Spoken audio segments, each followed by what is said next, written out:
যে পড়ে গিয়েও বারবার উঠে দাঁড়ায় সেই সত্যিকারের চ্যাম্পিয়ন। অন্যরা যে জায়গায় শেষ করেন নেইমার সেখান থেকেই শুরু করেন। হ্যাঁ, আমি বলছিলাম নেইমারের কথা।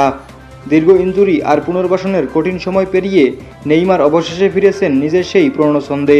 2 বছর পর তিনি টানা 3 ম্যাচে পুরো 90 মিনিট খেলে বুঝিয়ে দিয়েছেন যে তিনি এখনও পুরোপুরি প্রস্তুত বড় মঞ্চের জন্য।